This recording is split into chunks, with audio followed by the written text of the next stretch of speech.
Hola, hola, ¿qué tal? ¿Cómo están, amigos? Bienvenidos a ALB, así lo vemos. Yo soy Diego Judes y bueno, pues este es el podcast de muchos temas muy variados y el día de hoy de verdad estoy muy contento porque tenemos un gran invitado, un amigo de hace tiempo, de años atrás, que cuando yo vivía en Cancún y pues estaba ahí en Playa del Carmen, de pronto en estaciones de radio ahí trabajando, pues también lo llegué a conocer y lo tuve de invitado.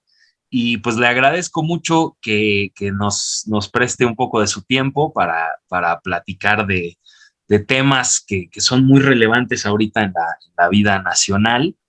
Y bueno, pues sin más preámbulo, le doy la bienvenida a mi buen amigo Roberto Rojo. Él es biólogo y espeleólogo. ¿Cómo estás, mi buen Robert? Un gusto Hola, ¿qué tal, saludarte. Diego? Buenas tardes. Pues bien, bien, ando por acá. Muchas gracias por la invitación y pues vamos a comenzar. Sí, hombre. Oye, pues fíjate que estuve viendo pues varios videos últimamente tuyos donde de pronto explicas toda la parte de lo que consiste todo el proyecto del Tren Maya y de cómo va a impactar en el medio ambiente y pues obviamente en tu especialidad que es la biología y la espeleología, pues sí sabes de muchísimos años atrás de cómo viene todo esto para la zona del sureste, de todo, de los estados, ¿no? De Chiapas, de Campeche, de Quintana Roo, de Yucatán, Tabasco. Entonces, pues me gustaría primeramente, para todos los podcasteros de ALB, así lo vemos, les vamos a platicar acerca del Tren Maya, ¿no? En concreto del Tren Maya, pero antes de eso quisiera tener un poco de perspectiva de cómo funciona todo este ecosistema, el ecosistema kárstico que estaba viendo ahí uno de tus videos, que nos expliques un poco de esto primeramente, cómo funciona y de qué forma pues transcurre todo eso en el diario acontecer de la península de Yucatán, por ejemplo, ¿no? Tú que estás en Playa del Carmen, ¿no? Claro que sí, te cuento. Pues mira, yo, como bien ya dijiste, estudié biología y Uh -huh. después me comencé a especializar en el estudio de las cuevas. Esta disciplina se llama espeleología. La Ok, espeleología es el estudio de las cuevas. Esta en particular, fíjate que no la dan en ninguna escuela, la espeleología. Más bien, tú te acercas a algún club o grupo espeleológico que haya por tu localidad y comienzas a ingresar a las cuevas. Pero ya una vez que aprendes las técnicas para estar ahí dentro, pues se pueden hacer muchos estudios. De hecho, la espeleología es una disciplina que conjunta muchas otras actividades. Un espeleólogo puede ser un geólogo, un hidrogeólogo, un biólogo, un químico. Tengo amigos y amigas de todas las disciplinas que entran a las cuevas a disfrutarlas, a vivirlas, pero también a conocerlas y algunos de ellos a estudiarlas. Quienes las estudian, pues ahora sí sería el nombre estricto de espeleólogos o espeleólogas. ok. ¿Qué es? Dime, dime. No, no, no, ok, perdón, dime. Sí, sí. Bueno, hay diferentes tipos de cuevas. Hay cuevas que se forman en el hielo, de los glaciares, por ejemplo. Hay cuevas que se forman a la orilla del mar por el golpeteo del mar o del viento. Hay cuevas que se forman en los volcanes, se llaman estas tubos de lava. Y hay algunos otros tipos de cueva, pero el 90% de las cuevas a nivel mundial se forman en un tipo de roca muy específico, que es la roca caliza, rocas sedimentarias, principalmente caliza, también hay dolomita y algunas otras. Fíjate que el 20% del territorio nacional, el 20% de México es de roca caliza. Toda esta roca caliza se formó en el fondo del mar, pero por los Oh, movimientos de las placas tectónicas en algún momento chocan y se elevan. Por ejemplo, casi toda la Sierra Madre Oriental, desde Tamaulipas, pues todo Veracruz hasta Chiapas, y toda esa zona es de roca caliza que está en las montañas. Por ejemplo, el sótano de las golondrinas de San Luis Potosí, que mucha gente lo ubica, pues es caliza, que emergió en algún momento de la historia, pero que nació en el fondo del mar. muy bien. En este tipo de roca, cuando aflora, es decir, cuando sale del fondo del mar por alguna razón, Uh -huh. sucede algo muy interesante. es un proceso químico que se llama karstificación. Y este es muy sencillo de entender, o creo que es muy sencillo de entender. Cada vez que llueve en la roca caliza, la roca se deshace.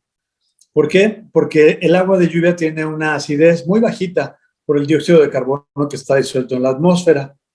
Pero esta acidez es suficiente para deshacer la roca caliza, de tal manera que una vez que la roca caliza sale del fondo del mar y se expone al medio ambiente, cada vez que llueve, la roca se deshace. Yo le digo a la gente aquí en Playa del Carmen, mira, fíjate, cada vez que llueve, ahorita mismo, está deshaciéndose la roca caliza. Y entonces el agua comienza a escurrir por pequeñas grietas, después se junta en caudales más grandes hasta que se forman verdaderos ríos subterráneos. Y ahí se colecta todo el agua de lluvia en estos paisajes que se denominan karst. Ahora, la península de Yucatán es un bloque de roca caliza que emergió más o menos parejo del fondo del mar. No chocó con ninguna otra placa, por eso no tenemos montañas en esta zona, y es más o menos el relieve general de la península es plano. Entonces vamos a pensar que así directamente del fondo del mar emergió la península. Y desde que emergió, pues cada vez que llueve en esta zona, la roca se deshace. Desde hace 5 millones de años en la parte de Calakmul, en Campeche, hasta hace 1.8 millones de años acá en la zona de Playa del Carmen y Cancún. De hecho, esta zona es la más nueva de México, geológicamente hablando. Tenemos apenas 1.8 millones de años. Es la parte más nuevecita de México. Es más, si vienes acá y hueles, así todavía huele a nuevo. Huele a nuevo. Oye, un paréntesis en esta parte. Se supone que hace 65 millones de años con el cráter de Chicxulub se formó también esta parte, geológicamente hablando, ¿o no? No, ¿O es fíjate que... mera especulación?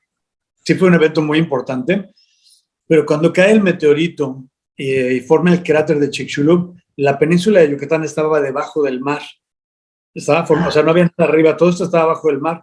Cae el meteorito, hace un cráter gigantesco de más de 200 kilómetros de diámetro. Es como si te pararas en Cancún y quisieras ver hasta Tulum, así hasta allá estaría el otro lado del cráter. Llegó a ser hasta de 45 kilómetros de profundidad. Fue una cosa increíble, pero todo eso quedó en el fondo del mar por los próximos 60 millones de años. O sea, todavía después que cayó el meteorito, 60 millones de años, el mar cubrió la península de Yucatán. Hasta hace apenas 5 que comenzó a salir, y los cenotes y todo esto se comienzan a originar por karstificación, esto que acabo de explicar del ácido y la roca caliza, hace apenas 5 millones de años en la península, y aquí en el norte de Quintana Roo hace apenas 1.8 millones de años. Lo que comenzaba, sí, lo que estabas diciendo, que éramos nuevecitos. Sí, ahora muy rápido, un paréntesis ahora que dijiste esto. Alrededor de la huella del cráter, allí en Yucatán, está el anillo de cenotes. ¿Por qué está ahí? Porque el agua siempre busca la forma más fácil de introducirse. Entonces, ahí hay una discontinuidad en el terreno. No la ves, no te paras ahí y ves así 5 metros hacia abajo. Es muy suavecito y casi no se nota si estás en el terreno. Pero hay una discontinuidad, de tal manera que cuando llueve, ahí es más fácil que penetre el agua y deshaga la roca. De tal manera que este anillo de cenotes es porque ahí puede meterse más fácilmente el agua y deshacer la roca.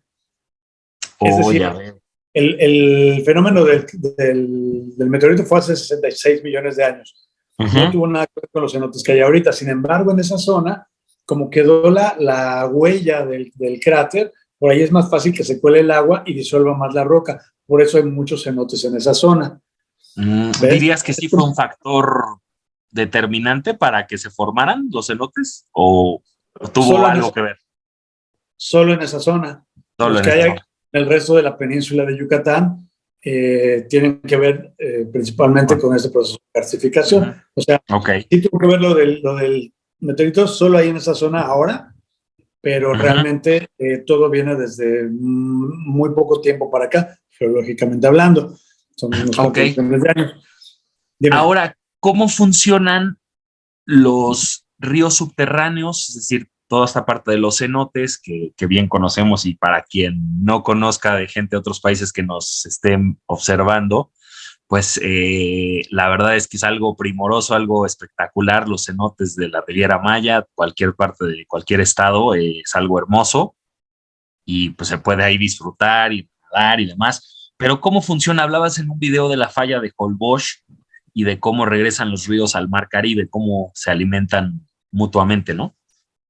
Sí, te digo que esta placa de roca caliza, que es la península de Yucatán, emergió del fondo del mar, pero solemos pensar en ella como si fuera un bloque homogéneo, como si fuera un ladrillo. Y no, realmente es muy heterogéneo. Cada sección de la península de Yucatán tiene sus características particulares. Aquí en el norte de Quintana Roo pasa algo muy interesante. Tenemos un evento geológico que se llama la falla de Holbox, así como la falla de San Andrés y otras fallas geológicas. Así, aquí la Tierra se abrió un poquito en una línea recta que va de norte a sur, de Holbox hasta más o menos la reserva de la biosfera de Siancán. En Tulum, ¿no? Más o menos. Cerca de Tulum, ¿no? Funciona como un gran colector de agua natural, como una presa natural que hay aquí. Todo lo que llueve del Mar Caribe, tierra adentro, hasta la falla de Holbox, o gran parte de esta agua de lluvia se acumula en la falla. Es una cantidad impresionante de agua la que llega ahí, porque aquí llueve todo el año. Tenemos épocas donde llueve menos, épocas donde llueve más, pero aquí llueve todo el año. Entonces se colecta mucha agua dulce. Toda esta agua tiene que drenar, tiene que llegar otra vez de nuevo al mar. ¿Por dónde lo hace? Por los ríos subterráneos, porque la roca caliza, esto que te explico que es el karst, en el karst la lluvia inmediatamente se baja, se infiltra por la roca y llega al manto acuífero. Aquí en la península de Yucatán no tenemos ríos superficiales y tenemos muy pocos cuerpos de agua superficiales, que en realidad son cenotes sobrepasados de agua. Entonces, aquí cuando llueve, el agua se infiltra inmediatamente al manto freático y toda esta agua que se acumula en la falla de Holbox ha estado horadando la roca durante millones de años, formando estos grandes ríos subterráneos que vienen de oeste a este en el norte de Quintana Roo. Eso solo lo tenemos aquí, no en Yucatán, no en Campeche, no en el sur de Quintana Roo, solamente en el norte de Quintana Roo tenemos esta dinámica hidrogeológica que es muy específica y muy particular. Oh, wow. Y entonces, por eso ha estado también ahorita muy en boga que consiste el Tren Maya, el tramo 5 en Quintana Roo, al norte de Quintana Roo, como dices, ¿no? Ahorita vamos a platicar del Tren Maya en general y bueno, vamos a ir tocando algunos puntos, pero, por ejemplo, bueno, ¿qué nos puedes decir tú, Roberto? ¿Desde hace cuánto te enteraste del Tren Maya? ¿Cuál es tu postura como fuera del impacto ambiental y toda la parte medioambiental? ¿Cuál es tu postura? O sea, platícanos un poquito de eso. Sí, fíjate que nos enteramos, yo me enteré desde el principio, o sea, desde que se anunció ya como Tren Maya, porque es un proyecto que se quiere hacer desde hace mucho tiempo, de conectar a través del tren transísmico, hacer como un nuevo canal de Panamá en esta región, lo cual globalmente tiene muchas cuestiones. Y bueno, aprovechar las vías férreas desde la época de Porfirio Díaz, ¿no? Principios del siglo XX.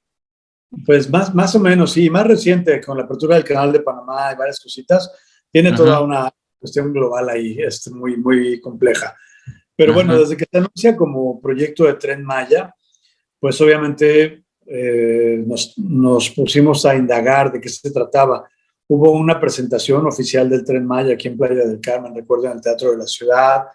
Se anunciaba pues como un megaproyecto que iba a traer bienestar al sureste, que iba a conectar los estados del sureste, a traer economía, a hacer ordenamiento territorial y un montón de cosas más.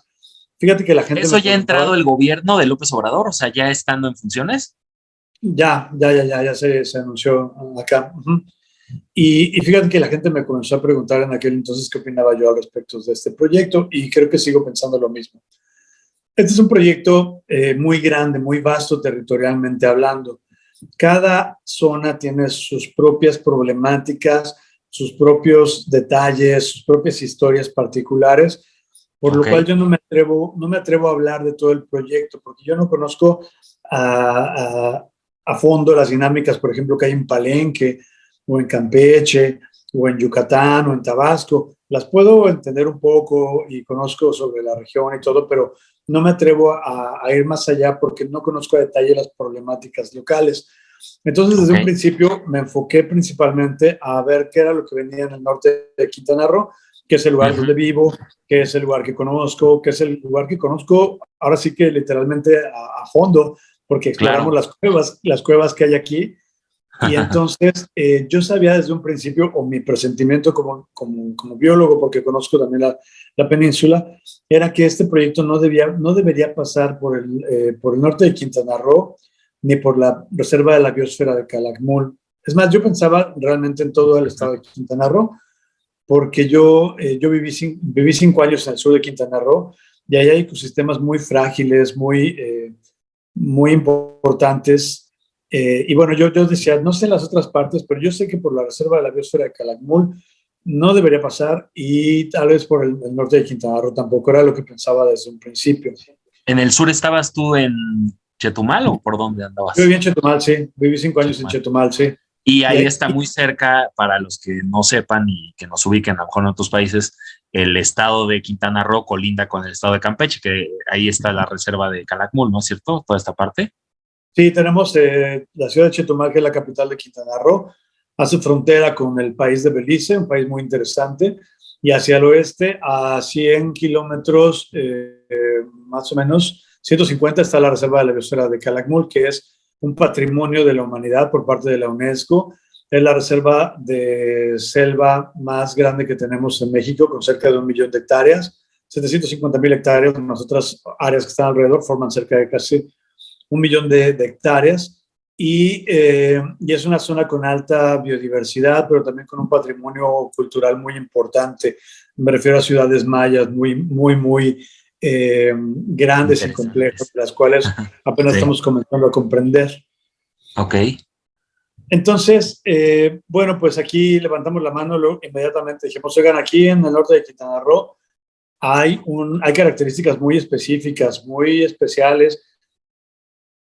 Vemos que nadie tiene esta información más que los buzos de cuevas, no la tiene el gobierno federal, no la tiene el gobierno local, porque es un proceso que se sigue llevando a cabo todos los días. Los buzos y buzas de cuevas están encontrando nuevos conductos subterráneos, y esa información se ha venido haciendo desde los últimos 40 años, pero de manera individual. Todos los mapas que tenemos de cuevas y ríos subterráneos en Quintana Roo han sido logrados gracias a esfuerzos individuales de valientes exploradores y exploradoras que han dado su tiempo, su dinero y a veces hasta su vida para tener este conocimiento. De tal Y manera que, vestigios arqueológicos, ¿no? Importantes también han encontrado. uy, muchísimos, y paleontológicos. Si quieres, ahorita hablamos de eso.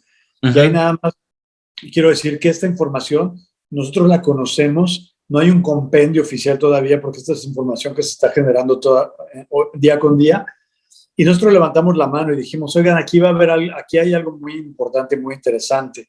Pero, como en la película de No miren hacia arriba, nadie nos escuchó, nadie nos peló, y ahorita, ajá. hoy, estamos teniendo unos problemones porque nadie quiso hacer caso cuando levantamos la manita. Hubieran Ok. sido las cosas diferentes, pero bueno, lo hubiera ya no existe, y ahora tenemos unos problemas grandotes, Encima. por muchas cuestiones de este tipo, sí. Ok. Ahora, entonces tú levantaste la mano, dijiste no, no estoy de acuerdo por esta problemática que localmente existe en cada lugar y de alguna manera con otros colegas tuyos te consultaron, el gobierno se acercó con ustedes a consultar algo o no hizo nada de eso el gobierno. O sea, porque no hay al parecer, no hubo ningún programa ejecutivo. Esto fue como de la noche a la mañana prácticamente, o sea, en sentido, pues ahora sí, muy figurativo, pero realmente sí se hizo muy rápido, ¿no? Pues fíjate que en un principio o sea, no dijimos que estábamos en contra, más bien levantamos la mano para decir, oigan, si va a pasar por aquí esto, debe hacerse con mucho cuidado porque se vulneran muchas cosas. Y pues quisimos acercarnos a Funatur, hubo algunas mesas de trabajo, hubo trabajo durante 3 años. Ujú. Un colega por su parte, yo también por mi parte, nos acercamos a Fonatur, y no nos quisieron escuchar, dijeron que no querían saber nada de nosotros, y bueno, pues así que nos votaron literalmente. Y Y bueno, pues dimos el beneficio de la duda. Dijimos, bueno, está bien, ellos tienen gente experta, tienen tiempo, tienen el dinero, vamos a ver, ojalá se hagan bien las cosas. Y por 3 años, pues no nos levantamos la voz de nada, porque, o sea, estábamos al pendiente de cómo se iba desarrollando el proyecto, esperando que fuera hecho de la manera correcta. Claro. Sin embargo, a principios de este año hay cambios al interior de Fonatur, cambios grandes. Cambiaron a Jiménez Pons, que era el director general, o no sé qué puesto tenía, es como principal del proyecto. Hacen cambios y de pronto entre estos cambios dicen, ¿saben qué? Ya el trazo original sobre la carretera no se va a hacer. Entonces todos dijimos, a ver, espérense, ya quitaron como 20,000 árboles, ya empezaron los trabajos, ¿cómo que no se va a hacer? Vamos a explicarles más o menos por dónde iba a pasar a los podcasteros de ALB, a ver si, digo, a los que les interese todo este tema.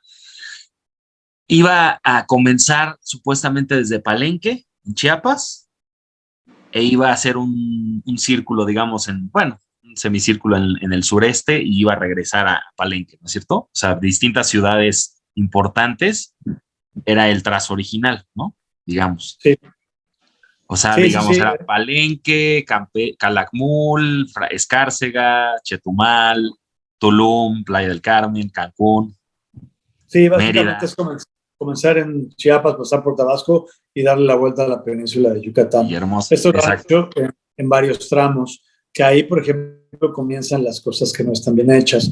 Un proyecto de esta magnitud debe presentar una manifestación de impacto ambiental total del proyecto para valorar el impacto total del proyecto. Lo que esto es dentro del programa ejecutivo que se realiza durante muchos años, ¿no? Los estudios.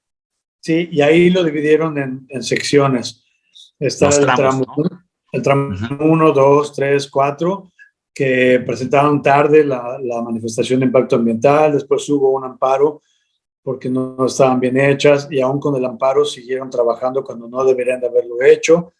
Llegan al tramo 5, que es el de Cancún hacia Tulum, y trabajaron en todo ese tramo. Iba a ir por la vía que es la carretera federal, pero de pronto hacen este cambio, y este cambio no tiene un proyecto ejecutivo, no tiene una manifestación de impacto ambiental. Eso lo sabemos porque sabemos cómo se fue haciendo el cambio. Aquí vivimos y nos dimos cuenta de cómo se hizo. De pronto lo cambiaron a las torres de alta tensión, que ese sí tiene derecho de vía, pero de pronto lo volvieron a cambiar y lo metieron tierra adentro en la selva, y todo esto por presión de hoteleros que dijeron que no querían que pasara enfrente de sus fachadas. Pues dijeron que iba a haber ahí un caos con el turismo y que mejor lo pasaran allá adentro. Y bueno, a grandes rasgos es lo que sabemos, pero de pronto cambió este trazo. Y se metió en territorio. A raíz de intereses entonces de hoteleros, de que no les gustaba la idea de tener ahí un tren cerca de los hoteles y demás. Pues eso lo dijeron ellos en una entrevista que está por ahí. El representante de los hoteleros lo dijo de esa manera. Después el presidente lo reafirmó un par de veces en la mañanera, de tal manera que si lo decimos nosotros es porque lo están diciendo ellos. Claro. El cambio del trazo fue hecho porque los hoteleros pidieron que se hiciera en otro lugar y que no se hiciera por donde estaba. Al momento en que se hace este cambio de ruta, para mí ya es muy grave, porque el dinero tuyo, mío, de toda la nación, de 3 años de trabajo que se hizo y que no fue nada barato en el tramo que estaba proyectado originalmente, pues de pronto ya no sirve. Entonces ahí una lanota gigantesca ya no sirvió para nada, porque de pronto pues decidieron pasarlo por otro lado. Que además, y es dinero tirado a la basura, ¿no? O sea, porque ya había ciertas construcciones y planeación y todo, ¿no? Sí, y además en este trazo nuevo que han estado cambiándolo constantemente, se lo sabemos también porque vimos aquí y nos hemos dado cuenta de esto, pues están entrando, número uno, a un territorio nuevo que es desconocido, y a eso me refiero, que no tienen ningún estudio al respecto. Lo están haciendo a la par de la deforestación, y eso no debería ser así. Este tramo, el presidente sacó un decreto donde se tiene como un permiso provisional por 12 meses para evitarse los trámites legales, y eso es terrible. Si tú quieres hacer una construcción en algún lugar en el país, debes presentar una manifestación de impacto ambiental, debes tener un cambio de uso de suelo, y ¿sabes qué? No te lo hacen tan fácil, es tardadísimo y si no tienes estos estudios, no te dejan construir nada. Pues Sí. entonces... Como lo hizo con el aeropuerto, ¿no es cierto? Con el nuevo aeropuerto de Life, el Felipe Ángeles. pues creo Escondió, que sí. digamos, la parte de todas las declaraciones de lo que había costado y por qué y las licitaciones, ¿no? Pues sí, pero yo le digo a la gente, es como si dijeran, a ver, vamos a hacer un barco gigante que pase sobre la barrera de Arrecife. Oiga, pero es que va a destruir los corales. No, no, no, no, esto es prioridad nacional, háganlo así nada más. Sí, Y es de entonces, seguridad nacional y nadie debe adiós saber coral. nada. Y para mí lo único que debe ser de seguridad nacional es la conservación de nuestros ecosistemas. Somos Así un es. país megadiverso, uno de los 5 países con mayor diversidad a nivel mundial, y los ecosistemas de México es nuestro único y verdadero tesoro. Ok. Eso sí es prioridad nacional, pero bueno. Entonces, Entonces, lo que hizo Fonatur, perdón que te interrumpa este paréntesis, lo que hizo Fonatur del programa de salvamento de especies endémicas, no hay nada de eso. no, no los 20,000 árboles que dicen que quitaron, no sé si han sido 20,000, estaban sobre el camellón de la carretera federal y esos los iban a tirar. Una Ok. asociación local, bueno, una asociación nacional que es la Asociación Mexicana de Arboricultura, la AMA, les dijo, oigan, ¿saben qué? No los pueden tirar, vamos a reubicarlos. Y Fonatur Ujú. les dijo, sí, sí, sí, reubíquenlos si quieren, vamos a tirarlo. Así me dijeron que fue y no me Sí. extrañaría que fuera así. Ok. Entonces, esta Asociación Mexicana de Arboricultura movió árboles gigantes que vivían en el camellón, en la carretera federal, hasta el Ok. momento, y donde yo sé, Fonatur no les ha pagado. Fonatur sacó además un video oficial donde decía que se le había pagado a la Asociación Mexicana de Arboricultura la nota, y de pronto la asociación dijo, a ver, espérense, no nos han pagado nada. Y la Ajá. AMA tuvo que sacar un deslinde diciendo, no, ¿saben qué? Ese video oficial de Fonatur no es correcto, no nos han pagado nada de esta reubicación. Claro. Todo La eso fue, expropiación, ¿no? También de terrenos ejidales y toda esa parte, ¿no? bueno, esta es la remoción de la vegetación que había Ujú. en en el trazo oficial. Que es el tramo 5 estamos hablando, ¿no? El que corresponde de Cancún a Tulum. Sí, sí, sí, casi. Bueno, yo me voy a estar refiriendo principalmente al tramo 5 porque es, como te Ujú. decía, Sí, sí, la le realidad que sabes conozco mucho a eso. y que ha Ajá. sido, y que ha sido el dolor recientemente para todos.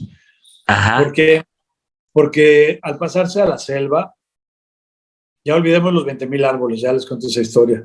Ahora, de pronto entraron las máquinas a hacer una brecha gigantesca en medio de una selva saludable, que es una de las últimas selvas saludables de su tipo que tenemos en México. Eso es Sí. terrible. Calculamos que se están echando ahorita en este momento cerca de 8.5 millones de árboles nativos de Wow. muchísimas especies, que esto sin contar las lianas, los hongos, los animales que vivían en ellos, que ya los mataron o sufrieron o tuvieron que moverse del lugar. O sea, es un ecocidio. No hay otra palabra para definir esto. Ok. Eh, y la gente dice, ay, espérense, pero es que hubo otros fraccionamientos que tiraron más. Y yo les digo, espérense, no son competencias. La discusión que Claro. hubo en el pasado y por la cual también levantamos la voz, ahí está y hay que Decirlo solucionar. como es. Esa es una Ujú. cosa. Pero esto que estamos viendo es otra cosa. Claro. Sí, no puedes Entonces, comparar unas hectáreas, digamos, de un fraccionamiento o fraccionamientos a hectáreas, o sea, miles de un tramo enorme, ¿no? y es que aunque De sean muchas selva. hectáreas de fraccionamientos que sí lo son, aquí también tenemos un gran problema con estos fraccionamientos ecocidas que tiran toda la selva, es que es como un paquete de hectáreas, vamos a ponerlo así, que pueden pasar sobre algunas cuevas que las tapan y tampoco está bien. Pero este tramo es larguísimo y este tramo va a atravesar sobre muchos ríos subterráneos, que Claro, eso no lo hace un fraccionamiento ecocida de estos. Es decir, claro, son dos afectaciones diferentes, no las puedes comparar por número ni nada porque son diferentes. claro. Este tramo se está haciendo por la selva, además de la deforestación que ya ocasionó, que es terrible, esa línea genera fragmentación de un ecosistema saludable. Eso Ujú. es el principio del fin de los ecosistemas, porque al Ok. lado del camino genera algo que se llama efecto de borde. donde cambian las condiciones de la selva. Las especies ya no pueden cruzar de un lado para otro y no pueden.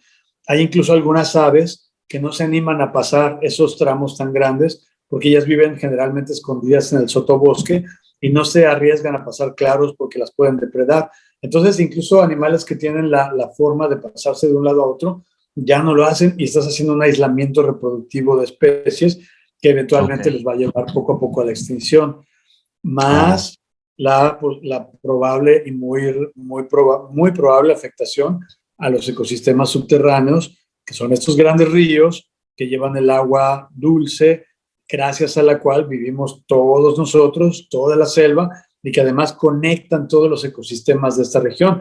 Conectan la selva con el manglar y con el arrecife, y el agua marina entra de vuelta por debajo de estos ríos subterráneos, de tal manera que son realmente las venas de la tierra en esta zona y que están siendo vulnerados por este megaproyecto, por la forma en la que se está haciendo. Oye, y por ejemplo, esta deforestación así depredadora totalmente que mencionas, ¿no hay algo que pueda resarcir esta deforestación? O sea, ¿no hay un plan de reforestación que pudiera subsanar este tipo de daño? No, porque fíjate, una selva, un ecosistema saludable, un desierto, un arrecife, tiene cientos de miles, tal vez millones de especies interactuando entre ellas. En sí mismo es como un organismo complejo. Claro. Es como si no sé, si te quitaran un brazo y te pusieran una pierna y te pusieran una pata de palo. Bueno, no es muy burdo eso. A lo que voy es, estos ecosistemas ni siquiera hemos llegado a comprenderlos en su totalidad por lo complejo que son. Claro. Y si tú vas a reforestar con 5 o 10 especies, jamás vas a suplir un ecosistema saludable que estás perdiendo, aunque pongas 100 millones o 200 millones, y que además ya se ha visto que en estas reforestaciones emblemáticas se muere cerca del 90% de los individuos que pones. Además, o sea, ya tienes 2 ecocidios. Lo que quitaste, que es un ecosistema saludable, y los que se van a morir de los que plantas después porque nadie los va a cuidar, y eso está comprobado y ha sucedido un montón de veces. Ok. Entonces, ¿cuál sería la solución, Roberto? Digo, además, tú has sido, bueno, ahorita nos dices la solución. Quisiera también que mencionaras lo que has vivido tú o sea, que has ido a los lugares donde están construyendo, donde están las máquinas, ¿qué has observado ahí? O sea, ya ha sido estos días, ¿no? Estas semanas. Sí. Bueno, me tengo otra, tal vez con esto de la reforestación, y ahorita pasó esto. Pues imagínate que le digo a la gente, es muy fácil tirar un árbol con una retroexcavadora o una máquina gigante. Y le digo a la gente, pero a ver, tú haz un árbol. Pues no, nadie puede hacer un árbol, ¿no? Claro. ¿Quién puede hacer un árbol? Nadie, ni con toda la tecnología. Es fácil matarlos, pero hacer uno, pues nadie puede hacerlo. Entonces Claro. Es como si yo tuviera un ser humano. Tardan cientos de años, ¿sí?, a veces, ¿no? Decenas. No, y aparte cada uno de ellos es un ecosistema por sí mismo, pero es como si yo tuviera un humano complejo con sus pensamientos, funcional, nervios, músculos, huesos, todo funcional, y de pronto lo mataras y pusieras en su lugar a un humano de madera o un robot, pues jamás vas a lograr es irreemplazable. Lo que ya existe. No hay forma de suplantarlo, de suplirlo. Pero bueno, con respecto a esta pregunta que me haces, ir a la zona de la deforestación, le llamamos la zona cero, es terriblemente triste, y sobre todo si has vivido esta selva, si has visto los detalles de las especies, o sea, está para llorar. La gente que ha ido ha llorado. Ok. Y más si tú si has caminado esta selva y la ves destrozada, es desolador, es como una película de ciencia ficción que parece que es irreal. Pues hasta donde te alcanza la vista está la deforestación, que además allá hay varias mentiras del gobierno. Uno, dijo el presidente que no iba a tirar ni un solo árbol. Eso de entrada es ridículo porque tienes que tirar. Claro. O sea, hay un impacto, ¿no? O sea, pero si ya lo sabemos, ¿para qué dice que no va a tirar uno? Sí, ¿cómo es posible que diga eso? Y aquí está tirando millones de árboles. La otra, va a ir por las vías que ya existían, primarias, los derechos, ¿no?, de paso, pues no, acá no había nada, no había ni una brechita, ni una veredita. Esto es la selva, es como una alfombra verde y el mundo necesita vastas extensiones de naturaleza que ya nos quedan muy pocas. Y entonces, otra mentira que a mí me duele mucho es esta, porque pues dijeron que iban a ir por vías y derechos de vía, y eso no hay aquí, eso no existe. Entonces, la sensación es muy fea, es muy deprimente. Varios de los chicos con los que hemos trabajado 6 años, que les hemos dicho de la importancia del cuidado de la naturaleza, que los hemos sensibilizado a cualquier bichito, a cualquier florecita, a cualquier hongo. Ahorita los chicos adolescentes tienen problemas psicológicos. Yo los veo tan deprimidos y tan tristes al ver esto y tan desarmados, eh, tan impotentes ante esto, que yo a los chicos y a las chicas que tengo cerca, que ya están sensibilizados de la naturaleza, lo estoy viendo con problemas importantes de depresión y de Ok. cosas que nadie ve, pero yo lo estamos viendo aquí nosotros y eso no está nada bien. Yo he visto algunos de los videos que has publicado y demás, y se ve, o sea, un espacio inerte así en medio de la roca caliza, así todo deforestado. Y cuántos metros son? O sea, si te paras en medio al centro, ¿cuál es la magnitud del área donde están deforestando eso? Varía, hemos tenido 25, 30, 50 metros de ancho, pero es Ujú. impresionante que hasta donde te alcanza la vista La vista. y que lo estamos viendo, lo hemos grabado con drones, con vuelos, sobrevuelos, y están las máquinas. ¿Sabes qué? Parece una escena del Señor de los Anillos, donde hay un monstruo acabando con los Con la. árboles, Ok. como no sé, Sí, sí, es así sí. como de Irreal, película. algo de ciencia ficción. Así es.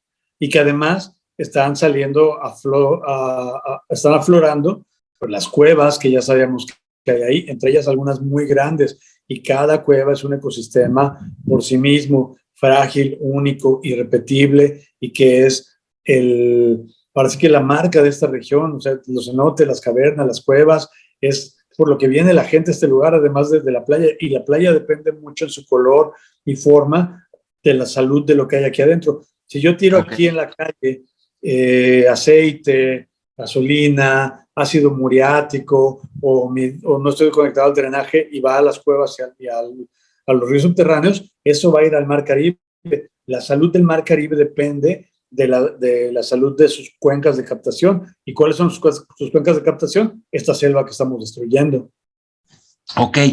Y entonces se han manifestado organizaciones civiles, académicos, diferentes, por ejemplo, por nombrar a una Greenpeace y demás, han estado ahí para detener esta depredación y todo, y no se ha hecho nada. O sea, no se ha resuelto nada, no ha habido forma de detener nada. No, mucha gente se ha manifestado porque es mal lo que está pasando, o sea, no está bien hecho. No somos Ujú. 5 personas, ni somos 100. Ya se han manifestado académicos, asociaciones civiles, el gremio artístico, eh, ONGs internacionales, pues se está viendo la ONU, que al principio había dado su visto bueno, pero ya con esto se están comenzando a deslindar. La Alianza para la Protección de los Jaguares, que en un principio también había dado su visto bueno y había estado trabajando, ahora con todo Ujú. esto se está empezando a deslindar. Entonces, a todas luces es malo, es incorrecto, es ilegal y vulnera en sí mismo el proyecto, Ok. porque va a ser más caro, va a tardar más tiempo, va a ser más peligroso para los trabajadores, pero incluso para los futuros posibles usuarios. Y ¿Qué entonces, pues consecuencias podría haber, Roberto? O sea, todo tipo, a ver, mencionanos algunas consecuencias, no solo para, digo, obviamente, vulnerando en la parte del proyecto, cuando pasara por estas cuevas o algo, podría haber algún accidente, ¿no? sí, claro. En una de las charlas que he dado y las conferencias hablo de una cueva que fue explorada en 1994 y Ujú. los buzos refirieron que en ese momento había 8 metros de roca sobre ellos, 8 metros.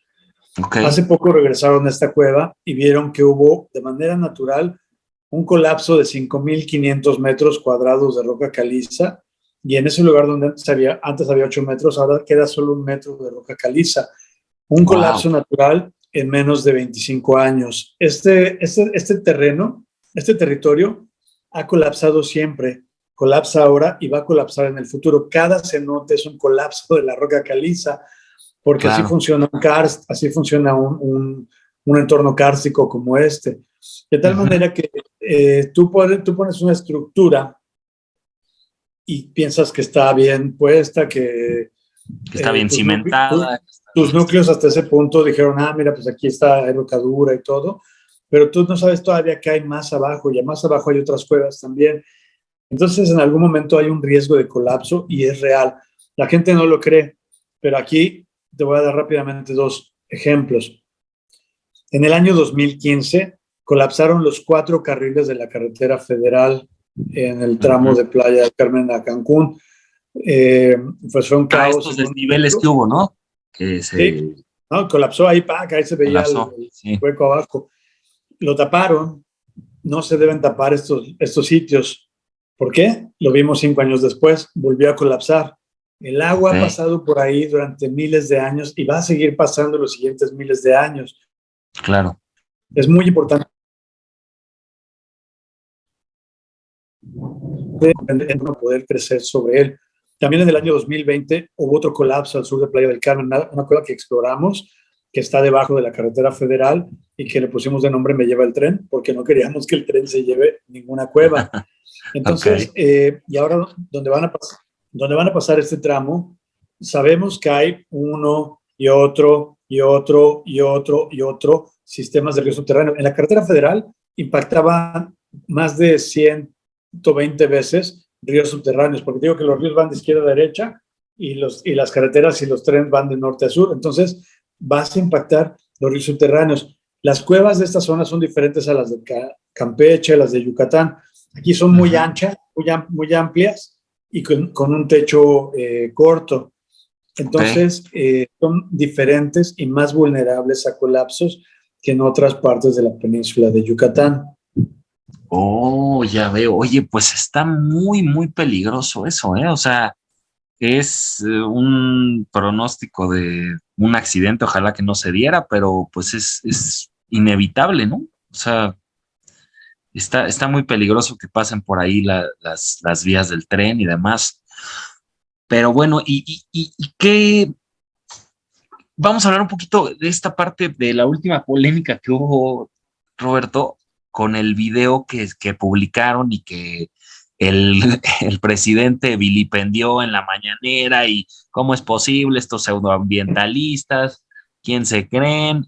A ver, platícanos cómo se organizó este video y por qué se viralizó tanto.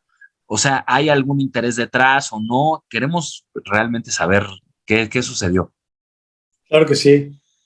Por Mira, favor, Roberto. hay algo he dicho poco, pero que es importante que la gente sepa. Hablan a veces de las comunidades originales de aquí de Quintana Roo. Dicen, ay, ¿por qué les quitan la oportunidad a las comunidades? Y cuando dicen comunidades, se imaginan comunidades mayas. Déjame decirte que en el norte de Quintana Roo no hay comunidades mayas y Ok. que no me crea que venga a verlo. Esta zona estuvo despoblada muchísimo tiempo. De hecho, tuvo que haber un proceso de poblamiento en los años 70 para que se convirtiera en estado. El norte Ujú. de Quintana Roo no tiene comunidades establecidas mayas originales en la costa, en la parte continental, en la costa. Me estoy refiriendo solamente a este tramo. Las Ajá. comunidades que hay aquí crecieron a partir del megaproyecto de Cancún en los años 70, hace 50 años. Ok. Y las comunidades son estas, las comunidades son Cancún, Playa del Carmen, Puerto Morelos y algunos otros pueblitos que se han hecho recientemente. Y eso es importante porque a veces la gente no visualiza eso. Claro. Esto. Bueno, ese es un punto. El otro, nosotros vivimos aquí, somos parte de la comunidad Claro. y conocemos este territorio. Sabemos, yo particularmente sé que es muy difícil que el mensaje de protección de las cuevas permee en la mente de las personas, porque la gente Ujú. normalmente no va mucho a las cuevas, que digamos, ni a la selva. Entonces yo sé Claro. que decirle a alguien, oye, es que vamos a proteger las cuevas, mucha gente va a decir, oye, las cuevas que pues me dan miedo, feas, tienen bichos, guácala, no sirven para nada. Y yo sé que es difícil que le caiga el 20 a las personas que la importancia de estos lugares. Ahora ahí te va. Cuando nos damos cuenta de lo que está pasando, levantamos la voz, gritamos, nos manifestamos y nadie nos escuchaba porque pues nadie no se conocen muy bien estos ecosistemas. Entonces, pues empezamos a ver cómo nos podían hacer caso. De ahí, una persona que conoce a varios cantantes y actores, Salomón Basbás, dijo, bueno, pues estaba también consciente de esta problemática. Dice, bueno, yo voy a preguntarles a algunos de ellos que conozco, Que él sin ningún interés político, ni mucho menos. No, ellos mismos lo dicen, es como un megáfono de la comunidad local, donde nosotros estamos conscientes de esta problemática y que era muy difícil que la gente nos escuchara. Varios de ellos incluso viven aquí o han vivido aquí, por ejemplo, Saúl Hernández de Caifanes, algunos otros que salen ahí han vivido aquí o viven aquí en la región y conocen también estas problemáticas. Claro. Entonces, pues se les presentó lo que estaba sucediendo, se les dijo quién quiere participar, quien quiera participa, quien no quiera no participa, y se les dijo, bueno, pues hay que grabar en este formatito y aquí alguien lo va a armar. Entonces, siempre nos dicen, ¿cuánto les pagaron? Que no sé qué, no, nada. El video está hasta medio casero, ahí sí lo ves. Y bueno, pues varios de ellos accedieron a levantar la voz. Te voy a decir que varios de los que salen ahí me caen gordos y no me caen bien. Pero sabes que funcionó esto porque ahora pues podríamos decir trending topic. Fue el país volteó a vernos, que era lo que queríamos. Y yo, la verdad, aunque varios de ellos no concuerden mucho con sus ideologías o incluso hasta con su manera de actuar, yo les agradezco que hayan levantado la voz, porque nosotros estamos pidiendo ayuda y ellos vinieron a ayudarnos. Le digo a la gente, es como si me estuvieran asaltando en la noche y yo gritara auxilio y alguien llegara a ayudarme, le dijera, no, ¿sabes qué? Tú no, porque, híjole, es que me caes medio mal, mejor que me ayude otro. Sí, no. No, y además, por ejemplo, muy sonado el caso de Eugenio Derbez, ¿no? Que él vive en Los Ángeles, pero pues no importa dónde vivas, o sea, puedes postularte acerca de algo y defender algo por si es válido, ¿no? Claro, yo le decía a alguien en redes, oye, entonces, si escucho hablar a un experto sobre el planeta Marte, según tu lógica, pues ya lo descalifico porque no vive en Marte.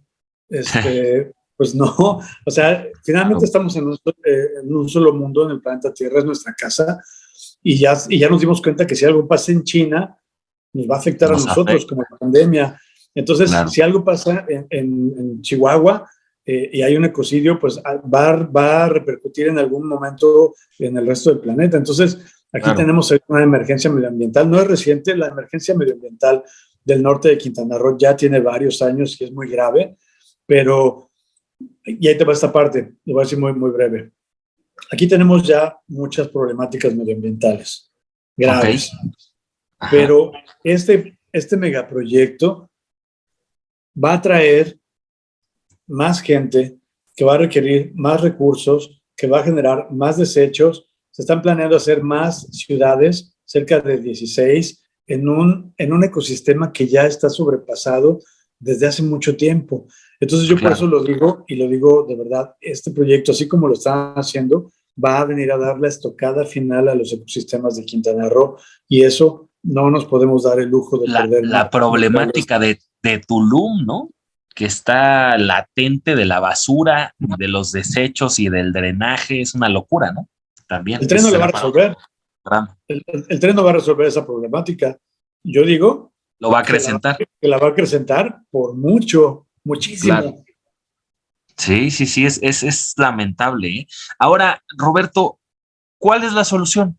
O sea, ¿cuál sería la solución? O sea, ¿qué podrías plantear como solución? ¿Que se retomaran por las vías principales, por el tramo original? ¿Cómo sería? Fíjate que en estos 3 años de trabajo que hubo antes de estos cambios locos, se presentaron varias propuestas locales. Una de ellas a mí me parecía bastante creativa y estaba hasta padre. Fíjate, en el norte de Quintana Roo tenemos muchas problemáticas de movilidad. Funciona esta sección, me decía un amigo paisajista, urbanista, me decía que esto ya funciona como una megalópolis. O sea, hay gente de playa que trabaja en Cancún, gente de Puerto Morelos que trabaja en Tulum. O sea, hay una movilidad y tiene que resolverse de alguna manera.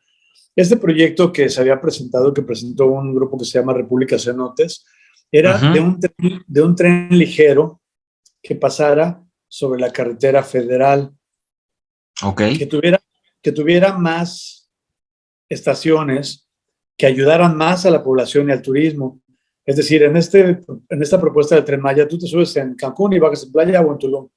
Esta propuesta del tren ligero era que bajaras en Puerto Morelos, en Portaventuras, en Acomal, en Pamul, claro.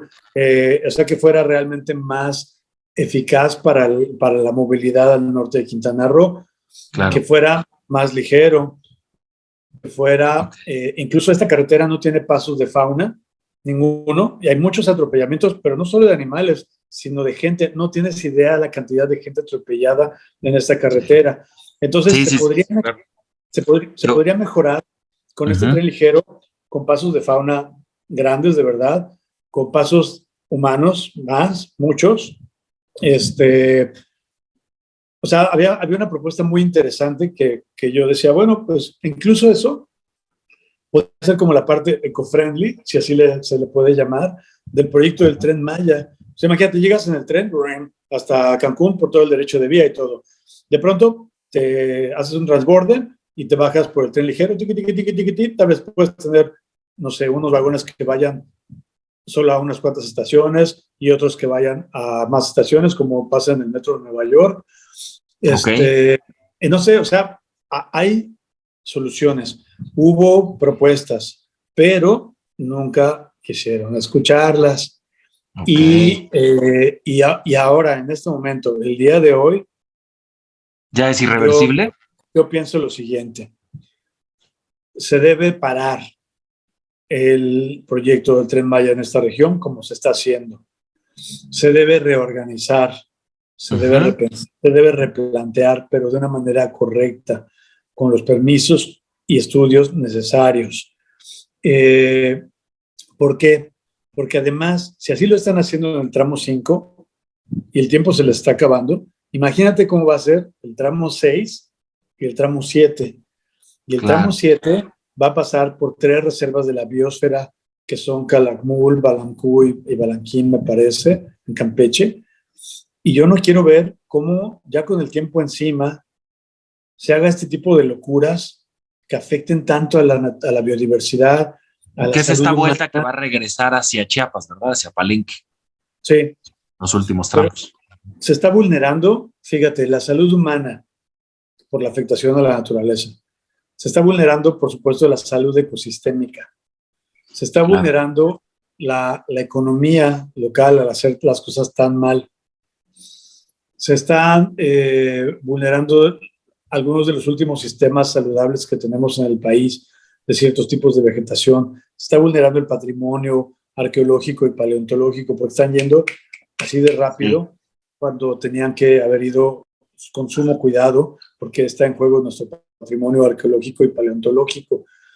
Es decir, ya a estas alturas del partido deberían tomarse medidas drásticas, pero a favor de todos y de todas. Y cuando digo todos y todas me refiero a la naturaleza, a la sociedad y a la economía, en ese orden. Una vez que tenemos esos tres, son los vértices del triángulo de la sustentabilidad. Claro. Si no lo hacemos de esa manera, vamos a pagar una factura muy alto, bien cara.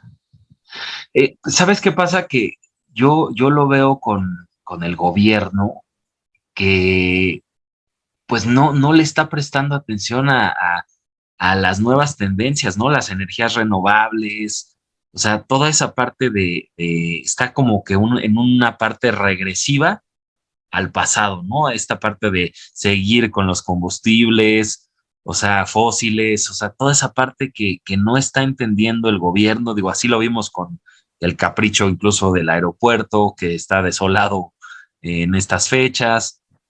Es decir, no veo esa dirección de conservación de la naturaleza, ni mucho menos, y lo veo como desolador el panorama para el futuro, porque pues no es esa tendencia la que tiene el gobierno, son más como caprichos, manotazos de voy a terminar el Tren Maya del 2024 y se acabó, y ¿no?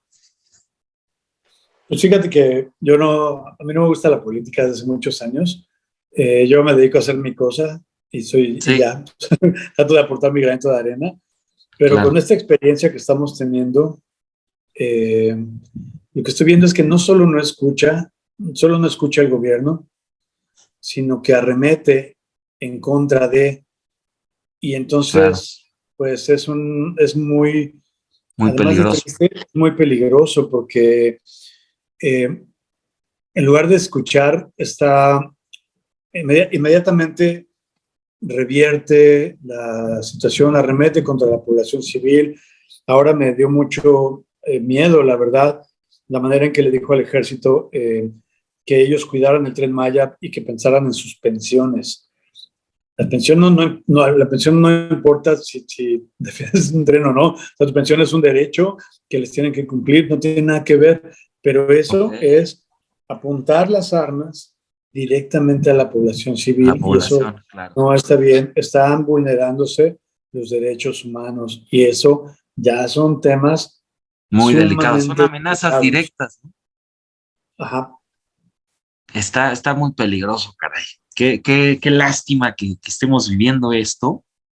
Y bueno, pues esperemos que llegue a muchos oídos y a muchas vistas de la gente este podcast, mi estimado Roberto Rojo. ¿Algo más que quieras aportar para finalizar este podcast, esta plática amena que tuvimos, mi querido Roberto? Nada, pues muchas gracias por la invitación.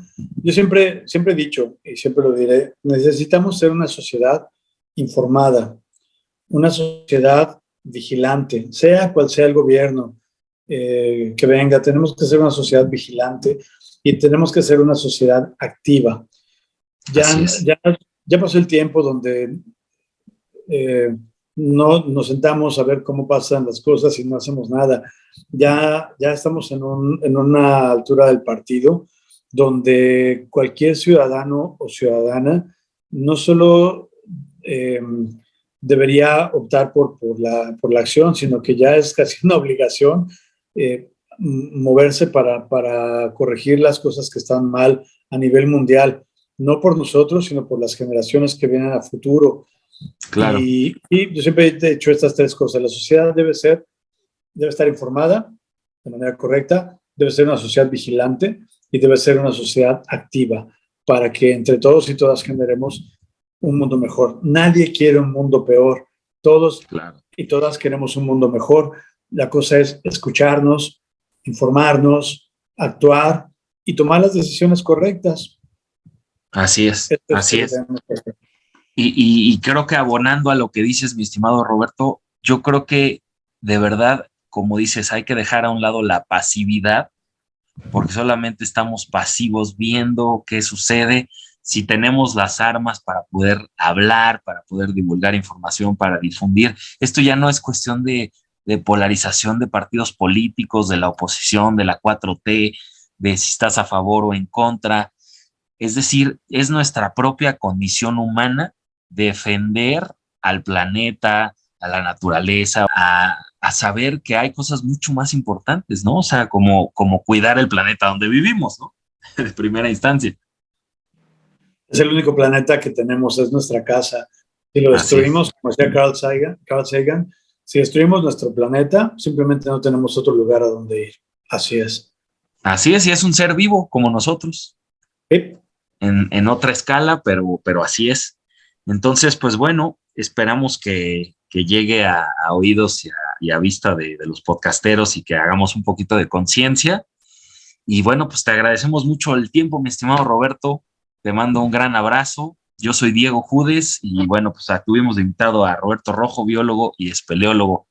Muchas gracias, Roberto. Gracias. Hasta pronto. Hasta pronto. Suscríbanse al canal, por favor, en YouTube, en Spotify, en Amazon Music, en Apple Music. Nos pueden escuchar y ver el video, por supuesto, en YouTube. Suscríbanse, compartan, denle like Y bueno, pues hasta el próximo episodio de ALB, así lo vemos. Nos vemos, Roberto. Gracias. Chao.